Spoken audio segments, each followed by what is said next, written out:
এই মাটিতে শুধু ফসল জন্মায়নি, জন্ম নিয়েছিল প্রশ্ন, জন্ম নিয়েছিল প্রতিবাদ।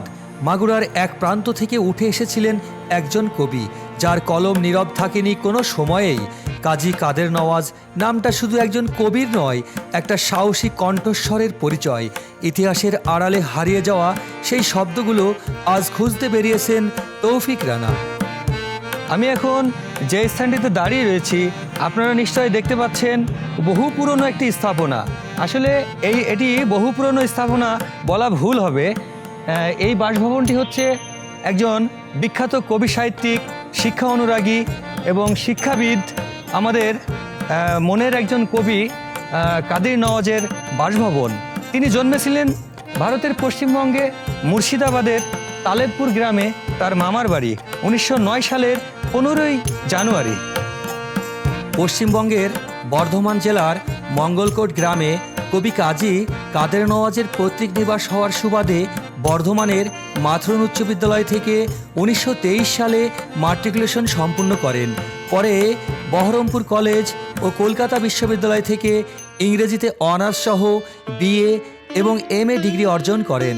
1932 সালে সাব ইন্সপেক্টর অব স্কুল পদে যোগদান করে পরবর্তীতে 1946 সালে সহকারী প্রধান শিক্ষক হিসেবে নিযুক্ত হন।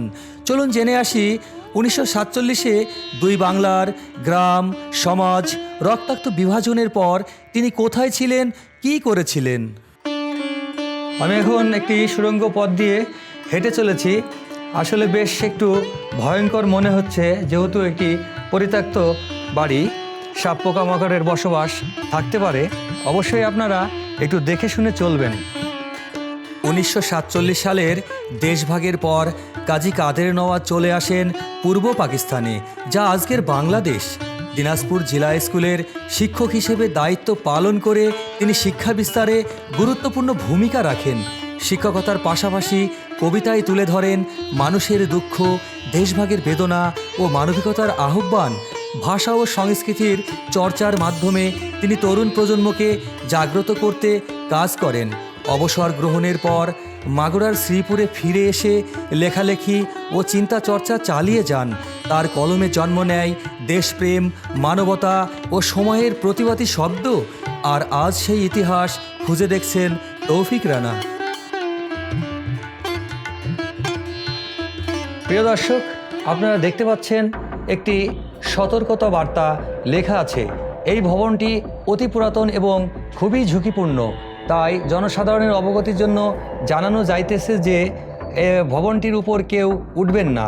তবে আমরা একটু জীবনের ঝুঁকি নিয়ে একটু উঠতে চাই এবং দেখতে চাই যে কবির দোতলা ভবনের উপরে কি ছিল। বিসমিল্লাহির রহমানির রহিম। দেখা যাক এটি পার হতে পারি কিনা। অত্যন্ত কষ্টসাধ্য ব্যাপার। এবার আমরা নেমে যাচ্ছি। যাক, নেমে পড়লাম। এই মুহূর্তে দেখি দুতলাতে কি রয়েছে। যদি না দেখতে পাই সেটা কেমন হয়ে যায়। বেশ সুন্দর সিঁড়ি, শেষ পর্যন্ত উঠেই আসলাম দ্বিতীয় তলায়। তৃতীয় তলায় বেশ ঝুঁকিপূর্ণ ভবন দেখে মনে হচ্ছে। খুব সাবধানে আমরা হেঁটে চলেছি। প্রিয় দর্শক, আপনারা নিশ্চয়ই দেখতে পাচ্ছেন এই ঘরের দেওয়ালে অসংখ্য লেখা রয়েছে। তানভীর প্লাস মিমি, রানা প্লাস বৈশাখী, হ্যাঁ, এ ধরনের বহু কথা লেখা রয়েছে। আসলে এগুলো সব প্রেমেরই কাহিনী, মানে বিভিন্ন প্রেমিক পুরুষ বা প্রেমিকা তারা এই নামগুলো লিখে থাকে। হ্যাঁ, রাজীব প্লাস ইতি লেখা রয়েছে। যদি আপনাদের কারো মন চায় এখানে এসে আপনারাও লিখতে পারেন। লেখালেখির মধ্য দিয়েই কবির জীবন কেটেছে। কবির মন ছিল ভাবনা সমৃদ্ধ, তাই তিনি সরলভাবে লেখেননি, তিনি অনুভব করতেন। তার লেখার প্রথম প্রকাশিত হয় বিভিন্ন পত্রিকায়, যেমন বিকাশ, শিশুসাথী, বসুমতী, শুকতারা, পাঠশালা, রামধনু, মৌচাক, প্রবাসী, সওগাত প্রভৃতি পত্রিকায়, যেখানে তিনি প্রেম, প্রকৃতি, মানবিকতা এবং দেশভক্তি সব কিছুকে নিয়েই কবিতা রচনা করতেন। চলুন এবারে সংক্ষিপ্তভাবে জেনে আসি এখানে কিভাবে আসা যায়। বাংলাদেশের যে কোনো প্রান্ত থেকে আপনাকে মাগুরা সদর ভায়ানার মোড় হয়ে নতুন বাজার স্ট্যান্ড দিয়ে শ্রীপুর বাজার আসতে হবে। শ্রীপুর বাজার থেকে খুব সহজেই পৌঁছানো যায় কবি কাজী কাদের নওয়াজের সেই ঐতিহ্যবাহী বাসভবনে।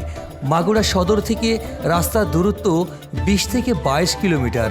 তবে লোকাল বাস, সিএনজি, ভ্যান গাড়ির চলাচলটা খুবই বেশি এই দিকে। খরচ হতে পারে 100 থেকে 200 টাকার মতো। 1983 সালের 3 জানুয়ারি কাজী কাদের নওয়াজ এই মাগুরার মাটিতেই শেষ নিঃশ্বাস ত্যাগ করেন। রেখে যান অসংখ্য কবিতা, শিক্ষা আর মানবতার এক দীর্ঘ উত্তরাধিকার। আজ তার বাসভবনের নিচতলার একটি কক্ষে গড়ে উঠেছে কাদের নওয়াজ স্মৃতি পাঠাগার, যেখানে সংরক্ষিত আছে তার লেখা কিছু বই ও স্মৃতি। সময় পেরিয়ে গেলেও তার কলমের আগুন এখনও নীরবে জ্বলছে। প্রিয় দর্শক, এতক্ষণ যেটি দেখলেন, শুনলেন এবং অনুভব করলেন, যদি এটি আপনাদের ভালো লেগে থাকে তাহলে আমাদের চ্যানেলটি সাবস্ক্রাইব করতে ভুলবেন না। আবারও দেখা হবে নতুন কোনো ঠিকানায়। সে পর্যন্ত ভালো থাকবেন, সুস্থ থাকবেন। আল্লাহ হাফেজ।